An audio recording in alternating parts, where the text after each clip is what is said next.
బళ్ళారిలో కాల్పుల కలకలం సంచలనం సృష్టించింది. ఎన్నడూ లేని విధంగా ఒక్కసారిగా గాలి జనార్దన్ రెడ్డి ఇంటి వద్ద కాల్పులు జరగడంతో బళ్ళారి జిల్లా ప్రజలంతా ఆందోళనకు గురైన పరిస్థితి. ప్రస్తుతం ఈ ఘటన ఎలా జరిగిందని తెలుసుకోవడానికి శ్రీరాములు ఉన్నారు, ఆయన అడిగి తెలుసుకునే ప్రయత్నం చేస్తాం. అన్న చెప్పండి సార్, చెప్పండి రాత్రి ఘటన జరగడానికి కారణం ఎందుకంటే విగ్రహ ఆవిష్కరణ సందర్భంగా మేము బ్యానర్లు కడుతుంటే అడ్డుకున్నారని చెప్పి ఆరోపిస్తున్న పరిస్థితి. మొత్తం సీన్ ఎలా చూస్తాం అంటే వాళ్ళేమో జనార్దన్ రెడ్డి విచారంలో ఏదో పొద్దున బ్యానర్ కట్టే విచారంలో ఆయన వచ్చి ఏదో మాట్లాడిన తర్వాత వాళ్ళంతా లోకల్ పీపుల్స్ ఉన్నారు, వాళ్ళంతా కూడా ఓకే చెప్పినారు. తర్వాత సాయంత్రం ఏదో వాంటెడ్లీ గన్మెన్స్ తీసుకొని వచ్చి వాళ్ళ ఇంటి ఎదురుగా చైర్స్ చేసుకొని మేము ఇక్కడే కడతాం నీది ఏమి అని అట్లంతా గొడవ ఏదో స్టార్ట్ అయింది. నాకెంత ఇట్లా జనార్దన్ రెడ్డి ఫోన్ చేసినాను, నేను వచ్చిన తర్వాత ఒకరికొకరు కలుసుకొని వాళ్ళ ఇంటికాడికి వచ్చేటప్పుడు వాళ్ళకి ఒకరికొకరికి ఘర్షణ పెరిగిండేది.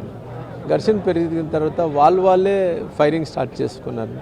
ఆ మిస్ఫైర్లో ఒక అబ్బాయి కూడా డెత్ అయినాడు. డెత్ అయిన తర్వాత నేనేం చెప్తున్నాను, వాళ్ళు చెప్తున్నారు జనార్దన్ రెడ్డి నుంచే వాళ్ళు ఫైర్ అయిందంటారు, వీళ్ళు చెప్తున్నారు వాళ్ళ నుంచి వీళ్ళకి ఫైర్.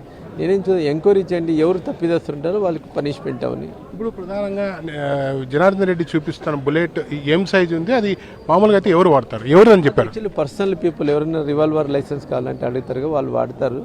దానికోసం నేనేం చెప్తున్నాను, వాళ్ళకి కూడా కొద్దిట్లో మిస్ అయింది. దానికోసం ఎంక్వైరీ చేయండి, ఎంక్వైరీ చేసి డిసిషన్ తీసుకోండి అని చెప్తాను. పూర్తి స్థాయిలో ఈ ఘటనకు సంబంధించి మీరు ఎలాంటి ఎంక్వైరీ కోరుతున్నారు?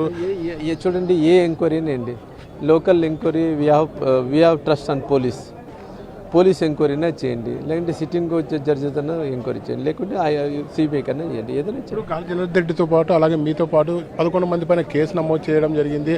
అలాగే ఏదైతుందో నిన్న దాడి జరిగిన కాంగ్రెస్ వాళ్ళపైన 4 కేసు నమోదు చేస్తామని చెప్తున్నారు. జనార్దన్ రెడ్డి కూడా కేసు చేస్తానని చెప్పండి, ఆయన కూడా చేస్తాడు. మళ్ళీ అది ముందుకి కానూన్ ప్రకారం ఏం చేయాలో అది చూస్తామండి.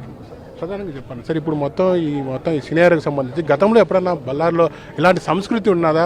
ఎందుకంటే ఒక విగ్రహావిష్కరణ సంబంధించి ఈ ఫైరింగ్ ఒక చనిపోవడం ఈ కల్చర్ లేదండి. మొదటి నుంచి కూడా మా ఊరు చాలా శాంతిత్వమంత ఊరు, ఆ రీతి కూడా ఎప్పొద్దు లేదండి. ఎందుకు okay sir, thank you sir.